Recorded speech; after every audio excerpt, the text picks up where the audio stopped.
More than 75 tons of fireworks seized in a California city. Younger Americans say they'll do anything from downsizing to buying a fixer-upper just to afford a home. Got news for you there. Millennials are hungry for homes, but high rates are keeping them from buying it. I get it. Totally get it. And then what you get for $2 million and what you get for $1 million in Santa Clara County, as well as just the 12 county Bay Area months of inventory versus consumption. Let's get moving here. Mortgage rates today are 7.06 or 7.27 for a jumbo. That is unquoted. That's non-qualified. That means you have to go to a broker. Don't go to a bank, go to a broker and ask them what you actually qualify for and how many points. Because if you put points into it, your rates could be lower, etc. And you can get the seller to help pay with that. There's ways that we help you with that.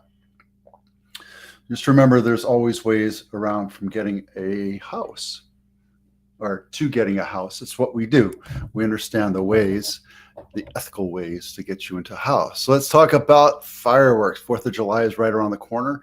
La Colina Park finally got mowed. There were grass up to my waist, and the squirrels were loving it. But now, because it's a fire hazard, that got mowed down yesterday. Thank the universe. That's awesome. Appreciate it. They didn't do the best job. Maybe they'll do another one today. And then there were 2 fires today. Yesterday. There was one down by Santa Teresa Park on the Morgan Hill side, and then over by Communication Hill. Yeah, so walking around the park wasn't all that great because of the smoke and the air quality. And did you know yesterday San Jose Parks and Recs had a fun event at La Colina? No, neither did I, because their advertising sucks and they need to be a little bit more proactive about telling neighborhoods about what's going on. Don't come back at me and say, well, it was on the website, because nobody goes to your website. You have to tell people. It's called advertising. Let the people know. Okay. Authorities seized more than 75 tons, $7 to $10 million worth of fireworks. And guess what? There are also illegal bombs that they made too.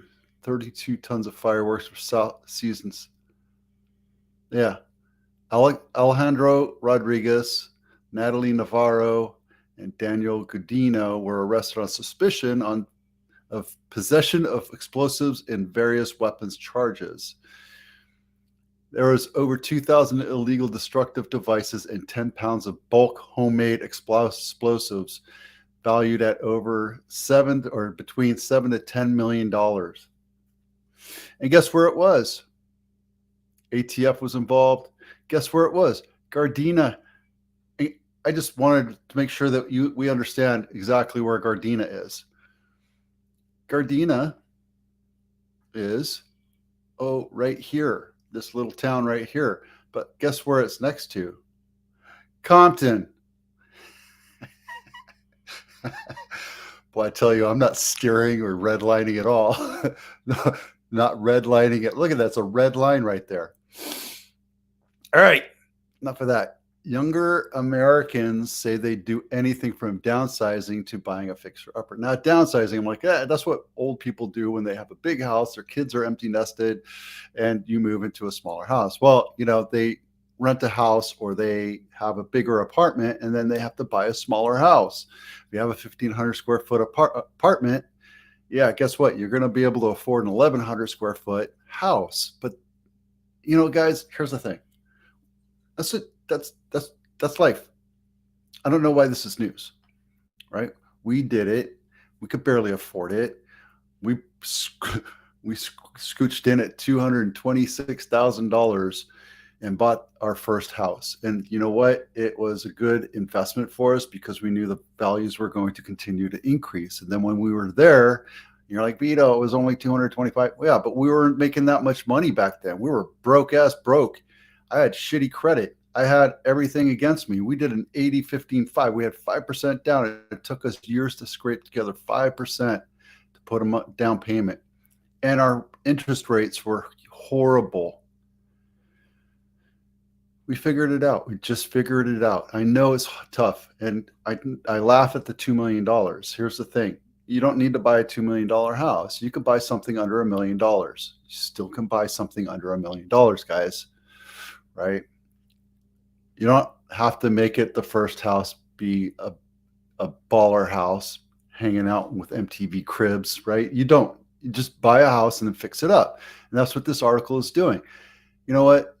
It's the trophy generation. I get it. I have 3 of them that are in that generation, and they're expecting everything to work perfectly.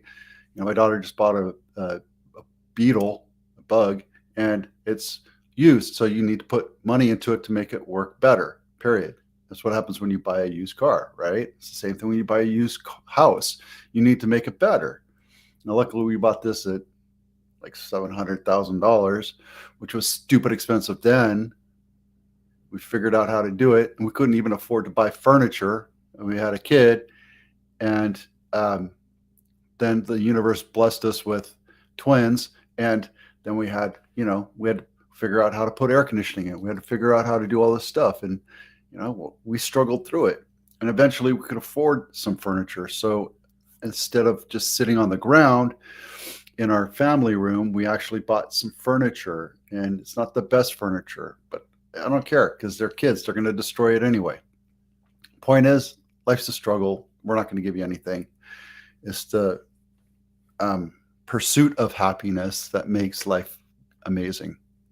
Millennials are hungry for homes, but high rates are keeping them from buying. I get it.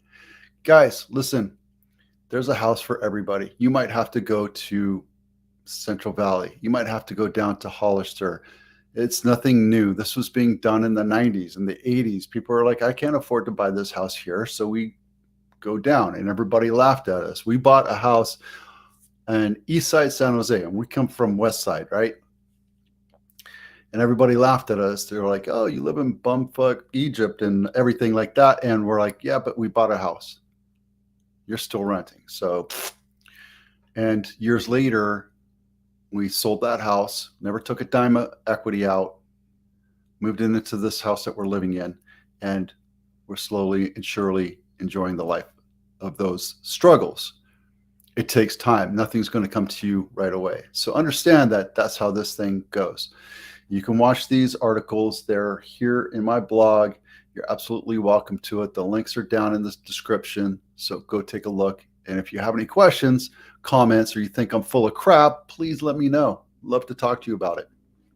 What you get for $2 million, Mountain View. You can buy a house in Mountain View.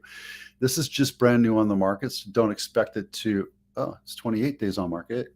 But again, why I did it is because I picked close to Castro Street. This is a nice older home, right? Built in 1955, 3-bedroom, 2-bath, 1,361 square feet. And it's nicely updated. Paint the frickin', you move in something like this. If you can afford $2 million, paint the frickin' wood, paint the cabinets, tear down this old ass tile, but keep the countertops, guys. You don't understand how valuable granite wall countertops are. Oh, but I like the plastic quartz. It's white and bright, and I get it. Put white, bright subway tiles on this, and it'll look 1,000 times better. There you go. Anyway, I understand here. Look, this is when you look at houses like this, you're like, oh, this is a small house. Yeah, it's a small house. That's what you get for $2 million in Mountain View in Silicon Valley. It's part of life, right? What you can get it for $1 million is this guy right here with a gated house and chain link fence. Right? Is it the best area? No, it's not the best area, but you know what? It's not gang ridden, right? Detached garage. It's an older house. It has solar. You're going to have to scrape the popcorn. It has the same old ass flooring. Whatever's going on with this, I don't get that. Ooh, that's a little tight. I would have, Yeah, that looks, I don't know. That's like an after. Oh, you know what? Look at that. There's two refrigerators there. Guys, get rid of the freaking second refrigerator. You're selling a freaking house. You're selling real estate, not fucking freaking refrigerators. Poor staging right here. I can bet you that this thing's been on market for a while, right? Yeah, this is too busy for this. That's like wearing striped pants and plaid shirt. Guys, don't do it.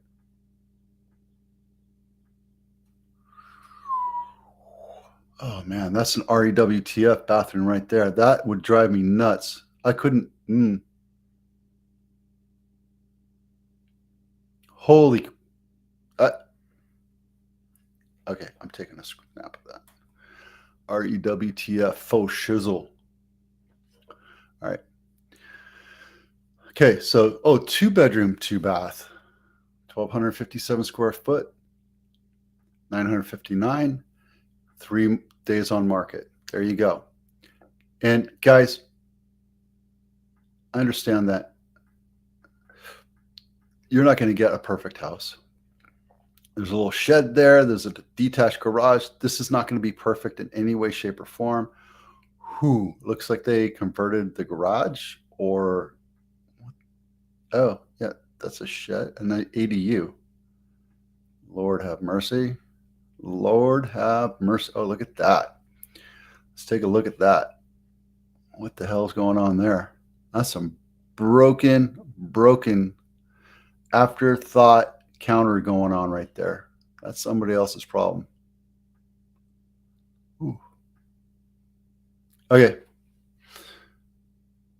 If you're renting a house, I get it. This is kind of like a partition wall or whatever, but you don't need to have that. You don't.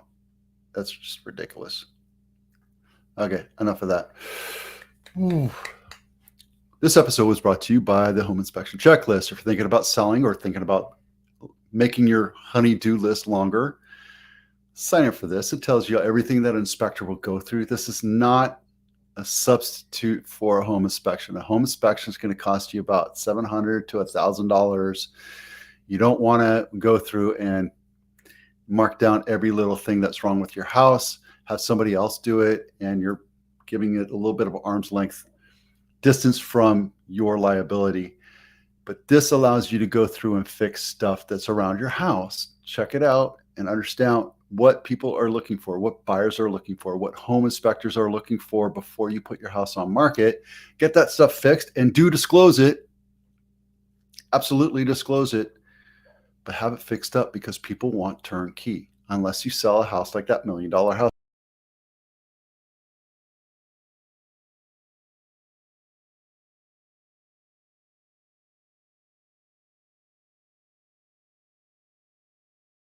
Ooh, that was awesome. Show and stream. Wow, that was awesome. Nothing's really going on in inventory. It's still low. We're still about 50% of where we need to be for a balanced market. So it's still a seller's market. And I apologize for having to tell you that. And it's all across the Bay Area except for Napa. Napa's still sucking wind. You can get a house in Napa for about 98 cents on the dollar versus about $1.08 in Santa Clara, $1.08 per dollar. So the listing price is over on average, or the sales prices are on average more expensive in Santa Clara than the list price. So understand what you're going into when you buy a house, unless the house has been on market 45 days, right? 28 days. 3 days, that one could sell. We just don't know. And same thing with all the cities. There's nothing that's out of the ordinary. So the market's doing great. That's it for now. There's a beer batter game at San Jose Giants today. They're playing Fresno something. I went on Monday. They won 7-2 or 3 or something like that. It was kind of a boring game, but today it'll be kind of fun. Going with a bunch of neighbors, and we're going to go to Lazy Dog and then go see the game and make a day out of it. But also Campbell Classic Car Show, 2nd annual. Be there Saturday. See if you see me, say hi. I'm Vito with Abitano. Have a great weekend. We'll see you out there.